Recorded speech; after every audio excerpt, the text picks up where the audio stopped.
Qual é o tipo de salvação que Jesus veio trazer para nós?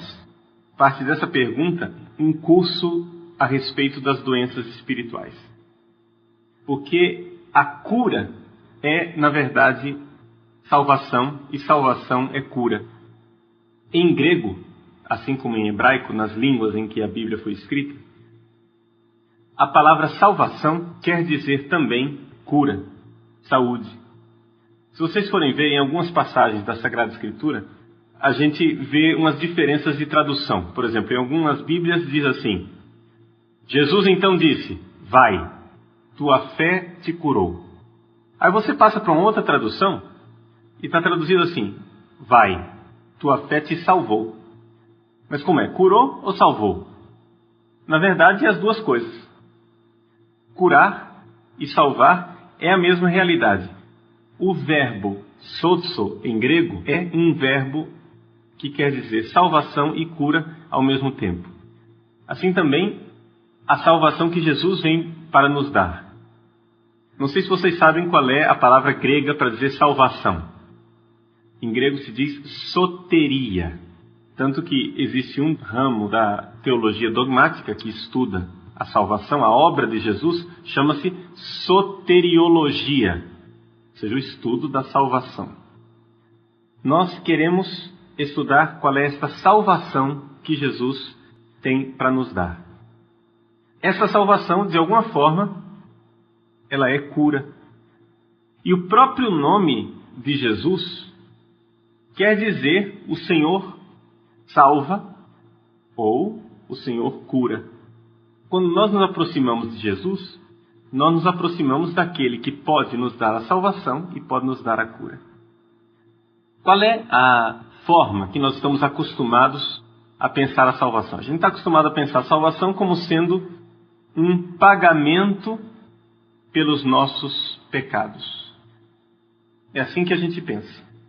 Como é que nós fomos salvos?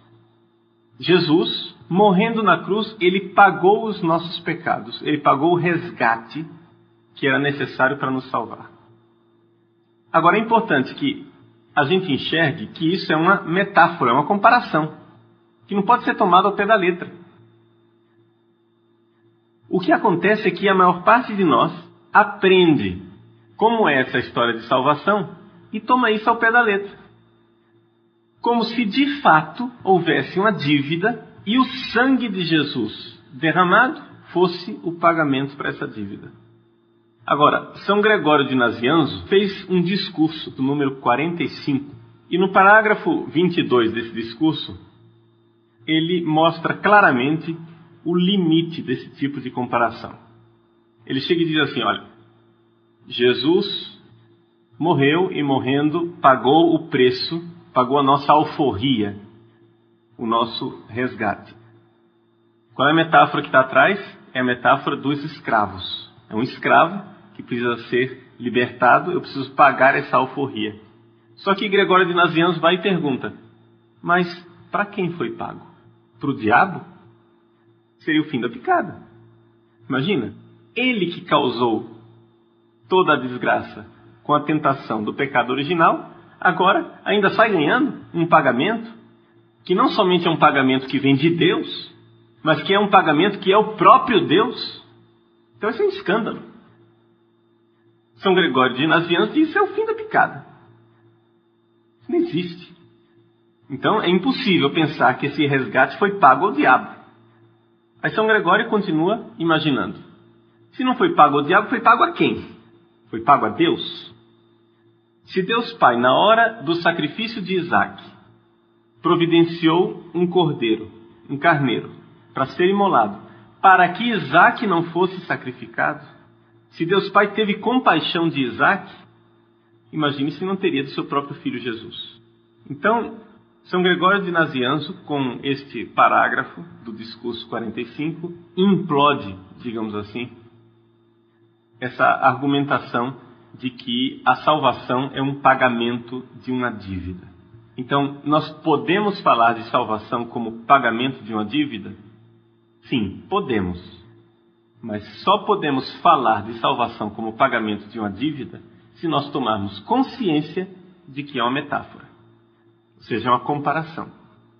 Que eu não posso tomar isto ao pé da letra. Porque se nós tomarmos essas coisas ao pé da letra, terminamos dizendo atrocidades. Foi tomando essa metáfora ao pé da letra que grandes oradores sacros do século XVII, XVIII, chegaram a dizer absurdos a respeito de Deus Pai. Criaram uma imagem de Deus Pai como se Deus Pai fosse um Deus sanguinário que só consegue ser aplacado se houver o derramamento de sangue. Deus que fica exigindo o derramamento de sangue. Essa imagem de Deus é uma imagem horrível e não corresponde àquilo que a gente vê na Sagrada Escritura. Não corresponde à imagem de Deus, por exemplo, que nós temos na parábola do filho pródigo. Quando Jesus quer explicar como Deus Pai realmente é, ele nos conta uma parábola. Um pai que tinha 2 filhos. Para nós entendermos a salvação, nós precisamos, então, utilizar várias metáforas. Nenhuma delas é completa, nenhuma delas é absoluta. São sempre comparações que nos dizem o que é salvação realmente. Uma das parábolas possíveis para a salvação está justamente nesse conceito de cura. Nós somos doentes, nós precisamos ser curados. Nós precisamos ser salvos. Vejam, eu disse e deixo bem claro, não se trata de um conceito absoluto. Eu não posso pegar esse conceito de cura e aplicar em todas as circunstâncias. Mas, ao mesmo tempo, é um conceito bastante rico que dá um fruto espiritual muito grande. Deus quer nos salvar, ou seja, Deus quer nos curar. Por que é que essa metáfora de cura funciona bastante? Porque ela está enraizada na constatação de que nós somos anormais, por assim dizer. Ou seja, que nós não estamos como Deus nos sonhou. Deus teve um sonho para o homem, Deus teve um sonho a nosso respeito, e esse sonho foi realizado somente em Jesus Cristo. Jesus Cristo é o homem como Deus pensou. Por isso, nós podemos dizer com toda a convicção que nós, no nosso dia a dia, nunca vimos um homem. Nós nunca vimos uma pessoa inteira. Nós só temos experiência de pedaço de homem. Nós só temos experiência de pessoas deformadas que têm uma tendência para o pecado, que trazem em si a marca do pecado. A nossa condição atual é uma condição de gente marcada pelo pecado. Na linguagem teológica, nós temos um termo técnico para dizer isso. É a nossa condição pós-lapsária. Ou seja, lapso é a queda. A nossa situação depois da queda do pecado original é a nossa situação pós-lapsária. Agora, nós precisamos nos convencer de que a coisa é assim mesmo, que nós somos pessoas doentes. E isto precisa, em nós, se transformar numa convicção e numa mentalidade. Porque essa mudança de mentalidade ela é necessária para a nossa conversão. O mundo, ou seja, as pessoas não convertidas, o mundo, ou seja, aquilo que dentro de nós ainda não é convertido, o mundo acha que tudo o que se vive por aí é normal. É assim que a nossa sociedade decide o que está certo e o que está errado, por uma questão de número. Por exemplo, masturbação. Masturbação é normal. É normal porque todo mundo faz. Primeiro que não é verdade que todo mundo faz. Segundo, por mais que seja uma maioria, essa maioria não constitui normalidade. Por exemplo, no século XIX, metade da população de Cuiabá morreu de varíola depois da Guerra do Paraguai. Foi a famosa epidemia de bexiga. Uma pessoa, quando estava contaminada de varíola, era chamada de bexiguento. Metade da população de Cuiabá estava bexiguenta, mas isso não fez com que a varíola fosse normalidade. Ela continuou sendo doença. Todo mundo tem alguma virose, alguma gripe, mas a gripe nem por isso é normal.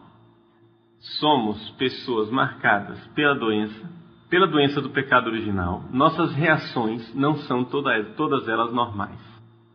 Então nós precisamos nos dar conta disto, que nós somos pessoas doentes. Se nós não nos dermos conta disto, a consequência vai ser que nós não vamos nos converter, porque nós não vamos ter razão nenhuma para mudar. O primeiro passo que o doente tem que dar para se curar é se convencer de que ele está doente. Se ele achar que ele está muito bem, ele não vai curar. Então nós precisamos mudar a nossa mentalidade e nos convencermos que nós somos pessoas marcadas pela doença do pecado original e, portanto, que existe desordem dentro de nós. A nossa natureza é uma natureza decaída. Agora vejam só, já que esta não é a mentalidade do mundo, é muito mais fácil, é muito mais aceitável para o mundo uma teologia otimista, uma espiritualidade otimista, onde a gente aplaude e canoniza tudo aquilo que a sociedade faz, tudo aquilo que as pessoas fazem. E é esse tipo de teologia e esse tipo de espiritualidade que se encontra hoje em dia na Igreja Católica, com muita frequência, infelizmente. Todo mundo faz, é assim mesmo, isso é normal, nós temos que aceitar com normalidade, porque a natureza humana ela é bonita, tudo que Deus fez é bonito, e nós temos que aplaudir, apoiar e aceitar. Mas as pessoas não se dão conta que estão aceitando a mentalidade do mundo, que tudo que nós somos é normal. Nós precisamos levar a sério as consequências do pecado original. No último simpósio de teologia que aconteceu no Congresso Eucarístico Nacional em Florianópolis, nesse ano de 2006, o padre João Batista Libânio fez uma conferência na qual ele, grande teólogo da libertação, queria provar para as pessoas que pecado original não existe. E se existe, não deixa consequências. Agora vejam que as consequências desse tipo de pensamento são monstruosas, porque canoniza tudo aquilo que o homem hoje tem de tendência dentro dele. Então, por exemplo, se eu sou obcecado pela felicidade na comida, na bebida, esse tipo de teologia diz o quê? A fome é um instinto natural, a sede também é natural e o instinto sexual também é natural. Foi criado por Deus, logo é bom, logo não há nenhum problema. Só que, embora tudo isso tenha sido criado por Deus, tudo isso carrega a marca do pecado. Porque, tendo sido criado por Deus, hoje nos afasta de Deus. Esse é o problema. Você vai dizer, mas como assim nos afasta de Deus? A comparação melhor é de Santo Agostinho. Claro, essa comparação não foi inventada por Santo Agostinho. Outros santos padres fizeram essa comparação, mas Santo Agostinho é aquele que ficou mais conhecido no Ocidente e divulgou essa comparação. Imaginemos que um noivo dá um presente para sua noiva. E essa noiva olha para aquele anel, para aquele presente, fica tão fascinada com o presente e com o anel que se esquece do noivo. Vai embora para casa e fica contemplando o anel. E aquilo que o noivo deu como sinal de amor se torna um caminho de separação. Então, Deus nos deu esse mundo como um presente. Agora, pelo pecado original, qual é a nossa tendência? Transformar este mundo em Deus. Criar ídolo. Então existe em nós uma tendência de colocar a criatura no lugar do Criador. De colocar os presentes de Deus no lugar dele. Então aquilo que Deus me deu como sinal de amor, a gente tende a usar contra o próprio Deus de alguma forma. É aqui que nós somos doentes. É aqui que está a nossa doença. Nós estamos acostumados e aprendemos no catecismo a usar a palavra pecado original para designar essa nossa situação. Vamos entender aqui que a palavra pecado não pode ser usada de forma unívoca. Deixa eu explicar. Por exemplo, quando eu digo que João é saudável, eu estou usando a palavra saudável para dizer que João tem a qualidade da saúde. Mas quando eu digo que salada é saudável, eu não estou dizendo nenhuma qualidade da salada. Eu estou dizendo uma coisa diferente. A palavra saudável está sendo usada de outra forma. Uma coisa é dizer que uma pessoa é saudável, outra coisa é dizer que um alimento é saudável. A pessoa é saudável porque ela tem saúde. O alimento é saudável porque ele traz saúde. Então, a mesma palavra é usada de duas formas diferentes. E nós fazemos isso toda hora sem nos dar conta. Assim também com relação à palavra pecado, quando a gente diz pecado original. Uma coisa é dizer, eu cometi um pecado. Aqui a palavra pecado é realmente pecado. Uma transgressão que ofende a Deus, me destrói e destrói as pessoas ao meu redor. Quando eu digo que Adão e Eva cometeram um pecado, a palavra pecado aqui ela é usada exatamente no mesmo sentido. Eles cometeram um pecado. E eu posso chamar aquela primeira transgressão dos nossos primeiros pais lá atrás de pecado original. Então aí, essa palavra pecado é usada igualzinho, da mesma forma como eu digo, eu cometi hoje um pecado. Mas, quando nós dizemos que nós temos o pecado original, a palavra pecado ali já não está sendo usada no mesmo sentido. Uma coisa é dizer que Adão e Eva cometeram o pecado original, porque aí é um pecado deles.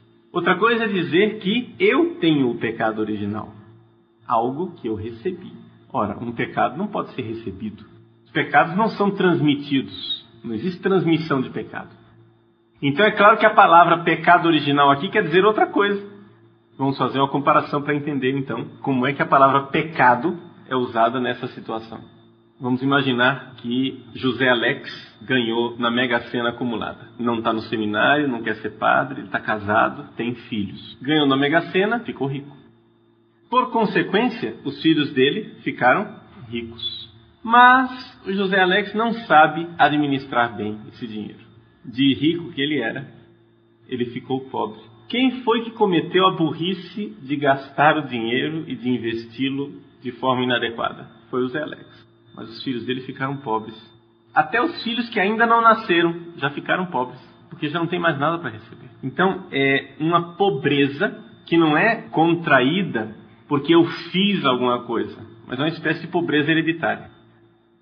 Por que é que Deus deixa que essa pobreza continue, já que nós não somos culpados? Primeira coisa, é muito difícil a gente imaginar o que é que se passa no coração de Deus. Nós podemos fazer um raciocínio, esse raciocínio será sempre teologia, ou seja, uma tentativa humana de explicar a fé. Mas Deus nos leva a sério, e leva a nossa vida a sério. E Ele nos criou livres. E a nossa liberdade tem consequências sobre nós e sobre os outros. Não é só a liberdade de Adão e Eva que teve consequências, mas a nossa liberdade. A liberdade do José Alex, quando ele administra mal seus bens e empobrece seus filhos. Deus não quer objetos, escravos, coisas. Ele quer filhos, e filhos são livres. Nós gostaríamos que Deus fosse assim, dessas mamães super zelosas, que o filhinho vai brincar no pátio e põe um capacete no filho, para o filho não quebrar a cabeça. Mas Deus não é assim. Deus, Ele está do nosso lado, Ele nos protege, mas não é uma proteção excessiva. É algo que considera e que leva a sério a nossa liberdade. Então, se você fizer algo de mal, Deus vai respeitar a sua liberdade e vai sofrer com isso. Porque Ele ama. Ele ama e quando nós nos destruímos, Ele sofre. Sofre porque ama, sofre porque quer sofrer. Sofre porque se dispõe a isso, porque Ele se rebaixa a nos amar. Qual seria o preço se Deus tivesse colocado a mão para impedir o pecado de Adão e Eva? Seria o fato de que eles deixariam de ser livres. Nós deixaríamos de ser livres. Se você não pode nunca pecar, então você já não é livre. Você hoje faz pecados que afetam os outros, não é só Adão e Eva. O seu pecado afeta essa comunidade, o seu pecado afeta a sua família. E afeta, muitas vezes, de forma irreparável, que não tem mais volta. Se você tiver, por exemplo, relações sexuais com uma menina, não vai ter jeito de ela voltar a ser virgem. E se ela engravidar, não tem jeito de você fazer de conta que aquela vida não iniciou, não começou, não foi concebida. E se você contrair AIDS, não tem como você fazer de conta que a AIDS não existe. Agora, você morrendo de AIDS, contaminando outras pessoas, o seu pecado tem consequências muito claras, muito evidentes. Então, acho que é necessário a gente levar a sério o pecado. Nós precisamos levar a sério o pecado e ver que realmente o pecado tem consequências que não voltam. Assim também o pecado original. O pecado original teve suas consequências na nossa natureza. E dali para frente surge em nós uma tendência para o mal. Vejam, os mesmos instintos que os animais têm, nós temos. Assim como um macaco gosta de comer, gosta de beber, de descansar, de ter relações sexuais, também nós. O instinto é o mesmo. Tem um problema, uma diferença grande. Nós temos alma, o macaco não tem. O macaco se satisfaz com isso, nós não. Nós não fomos feitos só para isso. Em nós existe uma sede e um desejo de muito mais do que isso. Não adianta você dar de comer, dar de beber, ter relações, ter companhia, que dentro de você vai permanecer um vazio, aquilo que Santo Agostinho fala com muita clareza, esse coração inquieto que está dentro de nós e que não descansa enquanto não se encontra com Deus. São Gregório Magno, que foi Papa, padre da Igreja, chama o homem, com esse coração inquieto, de vir desiderorum, ou seja, o homem dos desejos. Nós não nos satisfazemos com nada. E nós vamos mendigando, nós vamos desejando, nós vamos querendo, mas o nosso coração só irá se apaziguar em Deus, entende? Então, o que é que nós estamos propondo com esse curso? Primeiro, uma conscientização das doenças que estão dentro de nós. E segundo, uma tradição terapêutica, ou seja, uma forma de uma vida espiritual que seja uma vida de combate a essas doenças e de tentativa de reverter as consequências do pecado original. É claro que a cura total só acontecerá na ressurreição, não vai ser nesse mundo. Por mais que nós sejamos santos, sempre haverá algo em nós que ainda carrega a marca do pecado. Mas, por mais que seja assim, nós podemos e devemos viver uma vida ascética. O que quer dizer ascese? Ascese quer dizer esse exercício, essa vida de esforço de curar essas tendências que estão dentro de nós. Agora vejam só, é importante a gente entender desde o início que a ascese, não sei se a palavra ascese aqui está clara para todo mundo, quando eu falo de ascese eu estou falando de jejum, de vigília, eu estou falando de sacrifícios específicos, abstinências, esforços espirituais. A ascese, ela não é para pagar os pecados. Olha aí novamente aquela metáfora que nós vimos lá no início dessa palestra. A salvação é pagar os pecados. Vejam, eu não estou negando que essa metáfora seja importante. Ela é importante, mas ela não é tudo. E, sobretudo, ela não serve para pensar a ascese. Essa história de que o jejum é para pagar os pecados não funciona. Porque os nossos pecados já foram pagos por Jesus. E, no entanto, nós precisamos fazer jejum. E não é para pagar os pecados, não. Mas é porque existe dentro de nós uma lei da gravidade que nos puxa para baixo. Que é uma tendência para o pecado. E nós precisamos combater essa tendência. Porque somos doentes e precisamos fazer algo, senão nós terminamos nos envenenando. Para usar uma metáfora, é como uma pessoa que tem o rim deficiente. Essa pessoa tem os rins funcionam, mas não funcionam o suficiente. Funciona só um certo percentual. E ela sabe que toda semana precisa ir ao hospital para fazer hemodiálise, porque senão ela irá se envenenar. Então ela precisa ir ao hospital fazer hemodiálise. Uma pessoa que precisa fazer hemodiálise não faz grandes viagens sem poder programar um hospital no qual ela possa, por exemplo, ir e fazer a mesma hemodiálise. Ela sabe da sua condição, porque ela sabe que se ela ficar muito tempo sem hemodiálise, ela morre envenenada. Mesma coisa nós, espiritualmente. Nós sabemos da nossa condição de doença espiritual. E por isso precisamos viver uma vida ascética. Não é só na quaresma que nós devemos fazer jejum. Não é só na quaresma que nós devemos fazer vigílias, fazer abstinência, oferecer sacrifícios. Não. Essa vida de exercício espiritual, ela vai nos acompanhar até o nosso último dia. Porque se nós não combatermos essas doenças, seremos vítimas delas. É este o projeto desse curso de terapia das doenças espirituais que nós estamos iniciando.